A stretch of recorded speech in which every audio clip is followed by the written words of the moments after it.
Ayuso destrozó la credibilidad de su propio gobierno en menos de 2 actos. Primero con un palacete en la sierra de 5 millones de euros del que nadie sabe quién entró ni cuándo, y después con un ático comprado por su empresa pública con dinero de todos los madrileños cuya única justificación legal choca de frente con la normativa urbanística del propio municipio donde está el edificio. No estamos hablando de sospechas, no estamos hablando de filtraciones anónimas ni de interpretaciones interesadas. Estamos hablando de documentos, de leyes escritas, de declaraciones públicas firmadas por sus propios portavoces que se caen a pedazos en cuanto alguien las contrasta con los papeles que las desmienten. Y lo que hace que todo esto sea todavía más grave, lo que convierte este caso en algo que va mucho más allá de la gestión torpe de una crisis, es que el patrón se repite. Exactamente el mismo patrón, en las 2 propiedades, con las mismas fases, con las mismas estrategias de evasión. Como si hubiera un manual de instrucciones en algún cajón de la Puerta del Sol que dijera, primero niega que la información existe, después di que está dispersa, y si aún así te siguen presionando, manda todo a los tribunales y espera a que el siguiente escándalo apague el fuego de este. Suscríbete a este espacio ahora mismo si quieres que sigamos contando lo que ese manual preferiría que nunca llegara a tus oídos, porque esto apenas empieza y lo que viene después es todavía más difícil de justificar. 2 propiedades públicas, 2 escándalos en paralelo, 2 respuestas oficiales que no aguantan el contraste con la realidad, y un gobierno autonómico que ha convertido la opacidad en su forma de comunicarse con los ciudadanos que lo financian.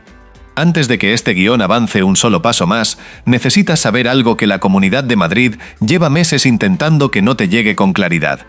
Lo que hay detrás de estas 2 propiedades no es solo un problema de transparencia administrativa. Es un problema de coherencia entre lo que dicen y lo que hacen. Y cuando esa brecha se vuelve tan ancha que ya ni siquiera intentan cerrarla, lo que queda no es política, es otra cosa. Empecemos por el principio, que es donde siempre se ven mejor las grietas. El chalet de Rascafría no es una finca privada, no es una herencia familiar, no es una propiedad que Ayuso haya comprado con su sueldo de presidenta ni con ningún otro ingreso personal. Es una propiedad de la Comunidad de Madrid. Patrimonio público, tasada en más de 5 millones de euros, pagada con dinero de los contribuyentes madrileños. Y durante el verano, esa propiedad fue utilizada por Ayuso y su entorno familiar para pasar las vacaciones. Eso ya lo sabíamos hace más de un año. Eso se confirmó sin demasiada resistencia inicial, porque negarlo habría sido todavía más difícil de sostener. Lo que no se confirmó entonces, lo que sigue sin confirmarse ahora, es quién más entró por esa puerta, con qué frecuencia, bajo qué cobertura y con qué propósito. Tatiana Jiménez, diputada socialista en la Asamblea de Madrid, lo solicitó formalmente. La respuesta del gobierno regional fue tan escueta como inaceptable. No existe ningún libro de visitas y, por tanto, esa información sencillamente no existe. Punto. Fin del comunicado según ellos. Pero esa respuesta, y aquí está el primer problema de fondo, no se sostiene durante ni 10 minutos de análisis. Cualquier propiedad pública de ese rango, con ese valor declarado, con esa ubicación en una zona de acceso restringido en plena sierra madrileña, con la presidenta de la comunidad pernoctando en su interior durante semanas, genera registros. Genera órdenes de limpieza y mantenimiento con fecha y hora, genera protocolos de coordinación con los servicios de seguridad, genera autorizaciones de acceso con nombre y apellidos. La información existe, tiene que existir. Y no porque lo diga la oposición, sino porque así funciona la gestión de cualquier inmueble público en este país, con independencia de quién lo ocupe y durante cuánto tiempo. Suscríbete a este espacio si ya empiezas a entender por qué esta respuesta es exactamente la que dan los que tienen algo concreto que esconder, porque hay mucho más que esto esperando a salir. Y cuando la diputada Jiménez llevó el asunto ante el Consejo de Transparencia, lo que ocurrió a continuación es revelador. El gobierno de Ayuso tuvo que rectificar su primera versión porque era jurídicamente insostenible. Cambiaron el argumento. Ya no dijeron que la información no existía, porque afirmar eso ante un órgano de supervisión tiene consecuencias. Cambiaron de registro. Ahora dijeron que la información estaba dispersa entre distintos departamentos y que, dado que no existe obligación legal expresa de compilarla, no pensaban hacerlo. 3 frases, 3 argumentos distintos, los 3 apuntando en la misma dirección. Esta información no la vais a ver. Y esto, mis amigos, es lo que en derecho administrativo se llama negativa encubierta. Y en el lenguaje de la calle se llama exactamente lo que parece. Cuando la primera excusa cae, viene la segunda. Cuando la segunda cae, viene la tercera. Lo que nunca llega son los papeles. Piénsalo despacio, porque lo que viene ahora mismo merece que le des toda tu atención. Una propiedad pública adquirida por más de 5 millones de euros del erario regional tiene, por definición, sistemas de control de acceso activos. Tiene personal de seguridad coordinado. Tiene servicios de mantenimiento que registran sus intervenciones por razones de responsabilidad civil y penal, no por capricho burocrático. Y tiene, encima de todo eso, a la primera autoridad ejecutiva de la Comunidad de Madrid dentro de sus paredes durante semanas. Que el gobierno autonómico quiera que te creas que en esas circunstancias nadie tomó nota de absolutamente nada, es una afirmación que exige, como mínimo, una explicación mucho más sólida que decir que la información está dispersa. Pero esa explicación más sólida nunca llegó. Y lo que tiene que quedar claro a estas alturas es que no llegó, porque no puede llegar sin comprometer algo que prefieren que no se vea. Hay un detalle del que no se ha hablado suficientemente y que cambia la perspectiva de todo lo anterior. Hace aproximadamente un año, la portavoz socialista en la Asamblea solicitó visitar el chalet de Rascafría en persona. No para habitarlo, no para organizar ningún evento, para verlo, para ejercer la función de control parlamentario que tiene encomendada por mandato constitucional sobre el patrimonio público que gestiona el gobierno que ella fiscaliza. La respuesta de la Comunidad de Madrid fue concederle un paseo por los exteriores. Un tour por los alrededores de la propiedad a media tarde. Le impidieron la entrada al interior, alegando razones de seguridad. Y aquí es donde ese argumento se convierte en una trampa para quienes lo usaron. Si existen razones de seguridad que justifican impedir el acceso a una diputada de la oposición, es porque existe un protocolo de seguridad activo en esa propiedad. Y si existe un protocolo de seguridad activo, existe un registro de quién entra, quién sale y cuándo. Ese registro es exactamente lo que dicen que no tienen, y quien quiera seguir de cerca cómo se va a resolver esta contradicción, que se suscriba aquí, porque este expediente no ha terminado de moverse. El Consejo de Transparencia al que se ha elevado la reclamación sobre el chalet depende directamente de la Consejería de Presidencia de la Comunidad de Madrid. No es un organismo independiente. No tiene autonomía presupuestaria respecto al gobierno que está siendo investigado. Lo financia la misma institución a la que se le pide que rinda cuentas.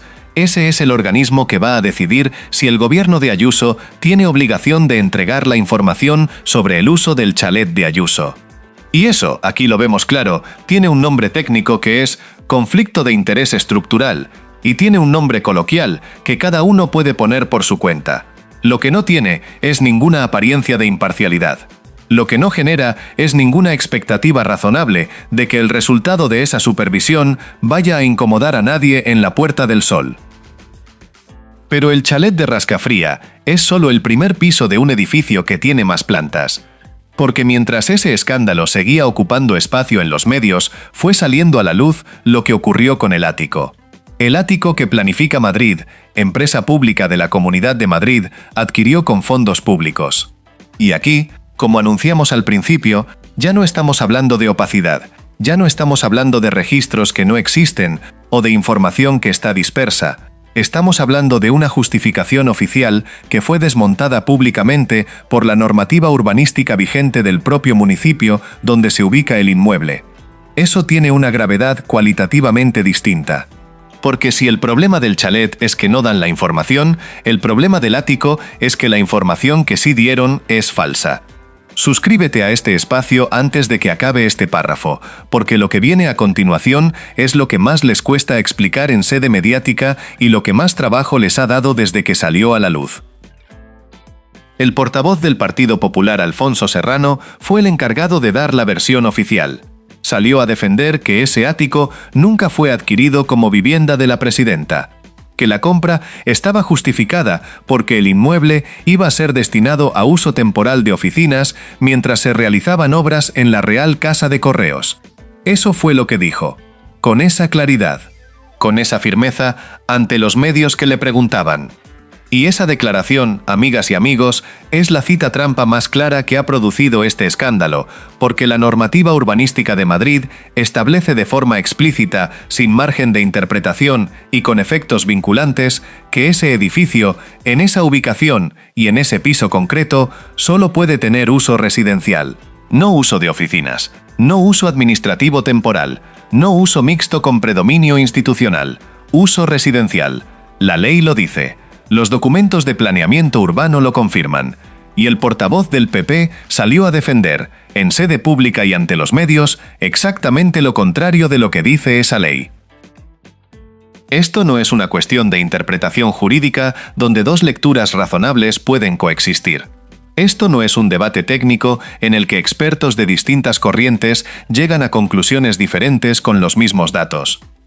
Esto es una afirmación oficial que puede ser refutada consultando el instrumento de planeamiento urbanístico del municipio de Madrid, que es un documento público, accesible y con plena vigencia jurídica. Lo que Serrano dijo en nombre del gobierno de la comunidad es incompatible con lo que dice ese documento. Y cuando se le señaló esa incompatibilidad, no se retractó. No pidió tiempo para revisar la información. No reconoció el error. Dijo que la explicación ya había sido suficientemente clara y que quienes seguían cuestionándola no estaban entendiendo bien lo que se les había explicado. Ya lo sabes, cuando la explicación oficial viola la norma escrita, el problema para ellos no eres tú que la entiendes. El problema eres tú que la cuestionas.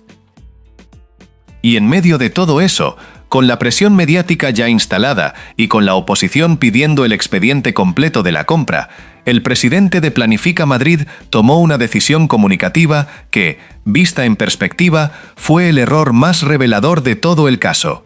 En una declaración pública registrada, sin que nadie le preguntara específicamente por ello, argumentó que no hay que olvidar que la presidenta de la Comunidad de Madrid no tiene vivienda.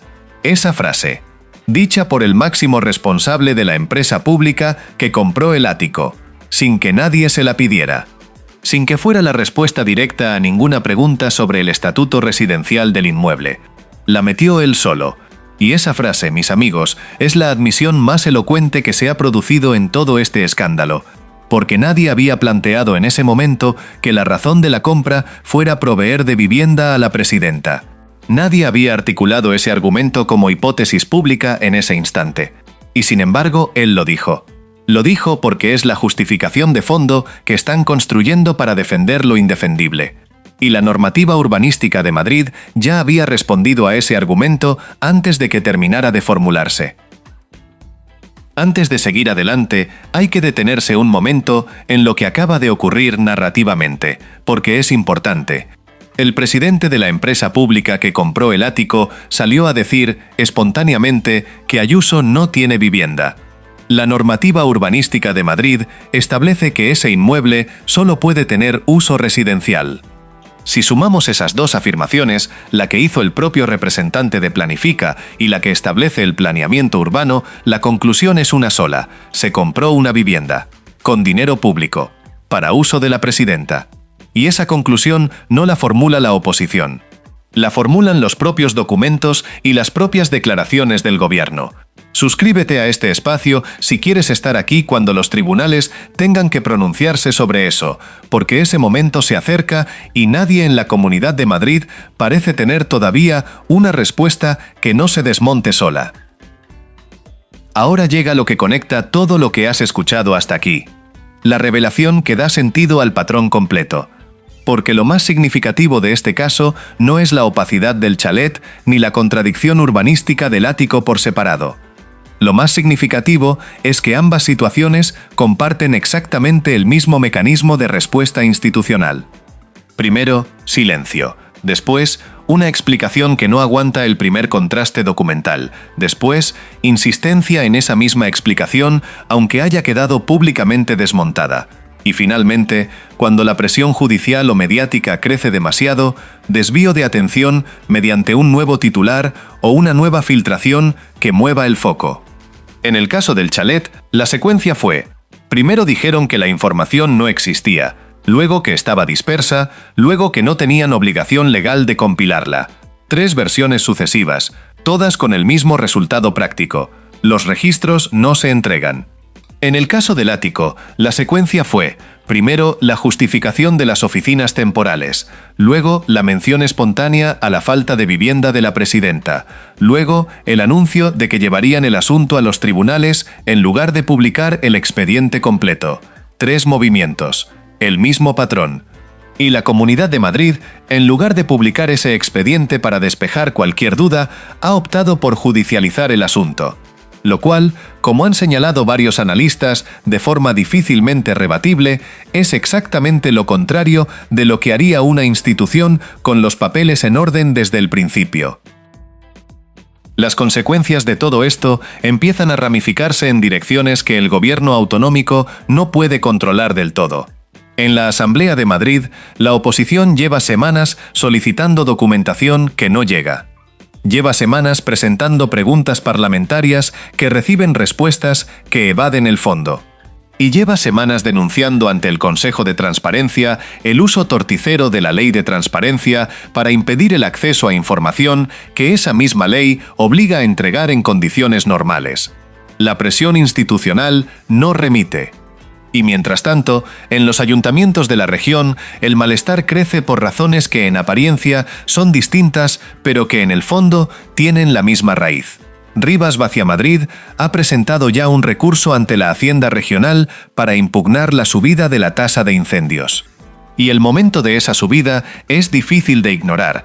Llega exactamente después de que el Tribunal Superior de Justicia de Madrid condenara a la comunidad por derivar millones de euros que estaban destinados a sus propios bomberos forestales. Una condena judicial, una subida de tasas a los municipios, un recurso formal en respuesta, y una Comunidad de Madrid que responde a todo con la misma estrategia de siempre: tribunales, silencio y gestión de la imagen pública. El globo sonda del estatuto para expresidentes también volvió a flotar en los últimos días. Fuentes cercanas al PP filtraron los nombres de Esperanza Aguirre, Alberto Ruiz Gallardón y Cristina Cifuentes como posibles integrantes de un consejo consultivo que vendría acompañado de vivienda y de un salario con cargo a los presupuestos regionales. La filtración llegó en un momento de altísima presión mediática sobre el chalet y el ático. Y eso, como bien lo sabes si llevas tiempo siguiendo este tipo de dinámicas, no es una coincidencia de agenda. Es una técnica de comunicación de crisis que consiste en lanzar un nuevo titular al espacio público para que el debate salte y la atención del ciclo mediático se desplace. Esta vez no funcionó con la misma eficacia de otras ocasiones, porque los dos escándalos de fondo tienen demasiados hilos sueltos, porque hay diputadas con mandatos de transparencia activos, porque hay tribunales que ya han empezado a mirar los documentos, y porque hay espacios como este que no van a soltar el hilo aunque la agenda cambie de tema cada 48 horas. Eso, amigas y amigos, no es opacidad accidental, es política.